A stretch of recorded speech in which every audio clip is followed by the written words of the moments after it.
Mesdames et messieurs, bonjour et bienvenue sur State of Mind, le podcast qui vous apporte de la paix à votre esprit. Est-ce que vous vous êtes déjà dit « Je n'ai pas le temps » ou « Je n'ai pas la tête à ça ce soir » ou « Ce n'est pas le bon moment ». On a tous déjà passé plusieurs fois par ce stade-là, n'est-ce pas?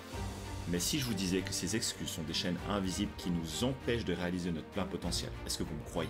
Eh bien oui, il est temps maintenant de vous dire plus aucune excuse et de commencer à vivre la vie dont vous méritez. Les excuses sont souvent des mécanismes de défense et on les utilise pour se protéger de l'inconfort et de l'échec. Elles nous donnent l'impression d'avoir une justification valable pour ne pas agir. Mais en réalité, elles nous maintiennent dans notre zone de confort et nous empêchent de progresser. Les termes que nous utilisons le plus souvent sont « je n'ai pas le temps »,« je ne suis pas assez bon » ou « je commencerai demain ». La première étape est de pouvoir reconnaître ces excuses afin de pouvoir les surmonter. En les identifiant, nous prenons conscience de ce qui nous retient. La clé pour avancer dans la vie, tant sur le plan professionnel que le plan personnel, est l'action. Ne rien faire conduit à la stagnation. On va prendre l'exemple d'une rivière. Si elle ne coule pas, elle stagne et devient un marécage. Nos vies sont similaires. Si nous ne nous mettons pas en mouvement, nous stagnons.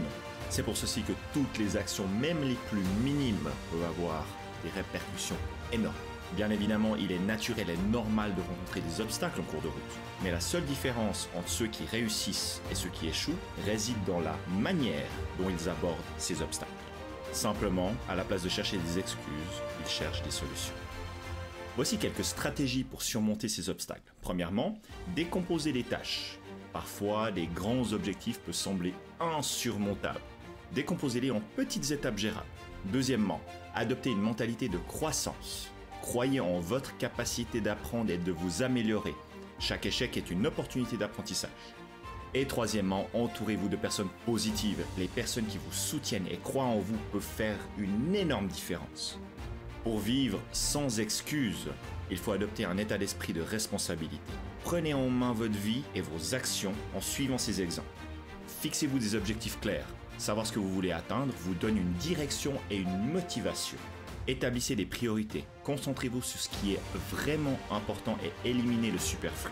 Prenez des engagements publics. Lorsque vous dites à quelqu'un que vous allez faire quelque chose, vous vous créez une responsabilité supplémentaire pour tenir votre parole.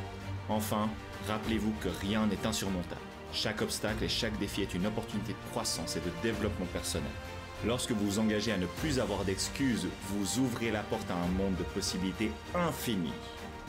En conclusion, la vie est bien trop courte pour être vécue avec des excuses. Prenez la décision, ici et maintenant, de vivre pleinement, d'agir et de surmonter tous les obstacles qui sont en face de vous, peu importe la difficulté. N'oubliez pas, plus d'excuses, seulement des actions. Et avec cet état d'esprit, vous pouvez accomplir des choses extraordinaires. Mesdames et messieurs, merci infiniment d'avoir suivi le podcast d'aujourd'hui. Si vous avez aimé cet épisode et vous voulez plus de contenu, n'hésitez pas à vous abonner. En attendant, prenez bien soin de vous et à très vite pour le prochain épisode.